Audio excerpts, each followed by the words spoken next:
দুই পুত্র সন্তান মুক্তিযুদ্ধে যাওয়ার অপরাধে বাবা সতীশচন্দ্র বর্মনকে তুলে নিয়ে যায় পাক হানাদার বাহিনী। পরের দিন সতীশের বুলেট বিদ্ধ লাশ মেলে বাড়ির পাশে।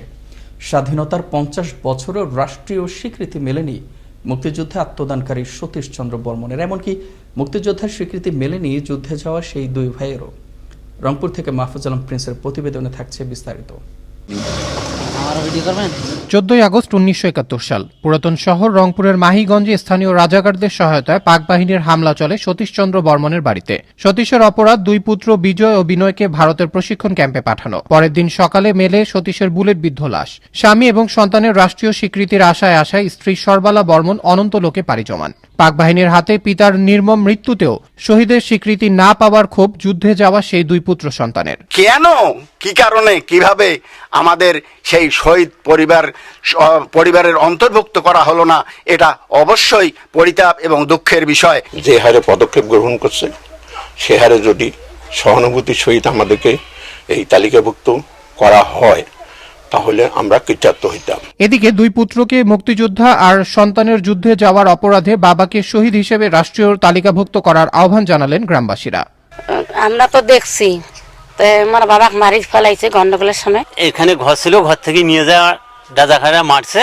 একটা সম্মান দেওয়া হোক, এইটা আমাদের গ্রামবাসীর দাবি। আমরা চাই, আমরা দাবি করি এরা মুক্তিযোদ্ধার ভাতা পাক। ক্ষোভ আর অভিমানে ছোট ভাই বিনয় চান না মুক্তিযোদ্ধার স্বীকৃতি, তিনি চান বাবার শহীদি মর্যাদা। মুক্তিযোদ্ধা হিসেবে স্বীকৃতি পাওয়ার জন্য মুক্তিযোদ্ধা অফিসে যোগাযোগ করি, অনীহা প্রকাশ করায় আমি ওখান থেকে ফেরত আসি। যা কিছু হয়েছে অবিতব্য বিষয়ে ছেড়ে দিয়েই চুপচাপ আছি। আর বড় ভাই বিজয় জীবনের শেষ প্রান্তে এসে স্বীকৃতি পেতে ঘুরছেন দাঁড়ে দাঁড়ে। মুজিবনগর ক্যাম্পগুলো হিসেবে মুক্তিযোদ্ধা হিসেবে স্বীকৃতি আজ পর্যন্ত মেলে নাই। মাননীয় প্রধানমন্ত্রী যে ঘোষণা দিয়েছেন যারা মুজিবনগর এমপ্লয়ি হিসেবে কাজ করেছেন তাদের যেন তালিকা থেকে বাদ না যায়। দেশ মাতৃকা শত্রুমুক্ত করার স্বপ্ন নিয়ে যুদ্ধ করলেও জীবন যুদ্ধে হেরে গেছেন বিজয় আর বিনয়। জীবনের শেষ প্রান্তে এসেও নিজেদের নয়, চান বাবার শহীদি মর্যাদার স্বীকৃতি। পাশাপাশি গ্রামবাসীরও এমন প্রত্যাশা।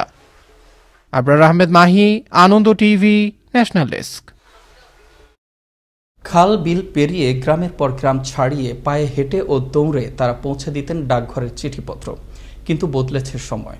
সময়ের বিবর্তনের ডাকঘরে পরিবর্তন এলেও ডাকঘরের রানার ও পোস্টম্যানদের ভাগ্যের হয়নি কোনো পরিবর্তন। তবে এ থেকে পরিত্রাণ পেতে সরকারের সংশ্লিষ্ট বিভাগের দৃষ্টি আকর্ষণ করছেন তারা। ময়মনসিংহের ডাকঘরের পোস্টম্যান ও রানারদের গল্প তুলে এনেছেন সহকর্মী ওমর ফারুক সুমন। ডাকঘরে নেই আগের সেই হাকডাক, হারিয়েছে জৌলুস। চিঠির যুগের মানুষ হতবাক। লাঠির মাথায় হারিকেন আর হাতে বল্লম, কাঁধে ঝুলিয়ে রানার ছুটত গ্রামের এক প্রান্ত থেকে অন্য প্রান্তে। এখন মানি অর্ডারেও আসে না টাকা, আসে না স্বজনদের পাঠানো খামে ভরা আবেগ আর ভালোবাসার রসায়নে মিশ্রিত সেই চিঠিপত্র। বদলেছে দিন, পাল্টেছে সমাজ, সর্বত্রই ডিজিটালের ছোঁয়া। তবে শেষ হতে গিয়েও শেষ হয়ে যায়নি ডাকঘরের অস্তিত্ব। সরকারি চিঠিপত্রই সচল রেখেছে এ সরকারি ডাকঘর। দিন বদলে দেশ হয়েছে ডিজিটাল, তবুও পরিবর্তন হয়নি ডাক বিভাগের ভাগ্য, পরিবর্তন হয়নি গ্রামগঞ্জে কর্মরত সেই পোস্টম্যান আর রানারদের জীবনের সাতরঙা জীবন। আগে দেখতাম যে ডাকঘর করা যাদেরকে বলে তারা হারিকেন নিয়ে গ্রামে গঞ্জে পুটলা নেওয়া যাইতো, কাজ স্লোলি হইতো। আর বর্তমানে সেটা নাই, অনেক উন্নত।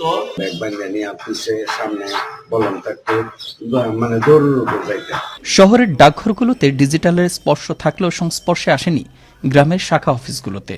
অভাব, অনটন আর দৈন্যদশার মধ্য দিয়ে পার করতে হয় গ্রামের পোস্টম্যান আর রানারদের জীবন। কাঁচা রাস্তা ছিল, ট্যাগ কাদা ভাঙ্গা ডাক নিয়ে আসতে। তো যে আমরা বেতন পাই প্রায় বেশি অর্ধেক বেতনে আমাদের এই যে যাতায়াত বাবদ চলে যায়। শহরের ডাক বিভাগে যোগ হয়েছে নতুন নতুন প্রকল্প। ডাক বিভাগের উদ্যোগে সারা দেশে কম্পিউটার বিষয়ে প্রশিক্ষণ নিয়ে অনেক বেকার শিক্ষার্থীরা হচ্ছেন স্বাবলম্বী। এখানে স্বল্প খরচের মাধ্যমে গরিব এবং প্রত্যন্ত অঞ্চলের মানুষগুলা এখানে ডিপ্লোমা ইন সফটওয়্যার অ্যাপ্লিকেশন কোর্সের একটা বড় ধরনের একটা কোর্সের সুযোগ পাচ্ছে কম খরচে।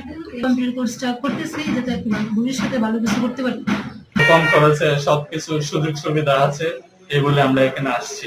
সাধারণ চিঠির তুলনায় বৃদ্ধি পেয়েছে অফিসিয়াল চিঠি, বৃদ্ধি পেয়েছে রাজস্ব, এমন মন্তব্য এই কর্মকর্তার। সাধারণ চিঠির তুলনায় অফিসিয়ালি চিঠি অনেক বাড়ছে, জনবল কম বাড়ছে, আমাদের রাজস্ব আয় বাড়ছে। সাধারণ চিঠি রিসিভ করতেছি অফিসিয়ালি সাধারণ মানুষের। তবে গ্রাম্য পোস্টম্যান আর রানাদের ভাগ্য বদলায়নি বলে জানালেন ডাক বিভাগের এ কর্মকর্তাও। 4100 177 এই বেতনটা দিয়ে তারা কাজ করে। আমি মনে করি আমাদের সরকারের সুনজর আসলে তারাও বাঁচল। পরিবর্তন আসবে, ডাক বিভাগে উন্নয়ন হবে গ্রামের শাখা অফিসগুলোতে, সচ্ছলতা ফিরে আসবে পোস্টম্যান আর রানারদের জীবন সংসারে। তাই ডাক বিভাগের প্রতি গুরুত্ব দিবে সরকারের যথাযথ কর্তৃপক্ষ, এমনটাই প্রত্যাশা এবং বিশ্বাস সবার। মোস্তফা কামাল তোহা, আনন্দ টিভি, ন্যাশনাল ডেস্ক।